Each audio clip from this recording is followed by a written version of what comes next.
Hello guys, in this video I'm going to show you how to change the layout of your reading on the Headway application. But first I just want to mention, don't forget to subscribe to my channel, because at 10,000 subscribers I am going to show you my whole YouTube revenue statistics and growth strategy, how to make money online. So let's jump into it. First of all, open the app on your phone.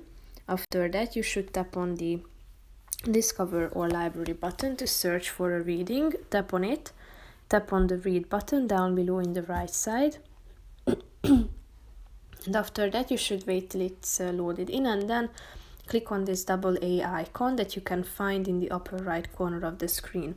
Here you can select the background color, so you can set it to black or white, and you can also set the text size on this on the right side down below with the help of the minus and the plus icon.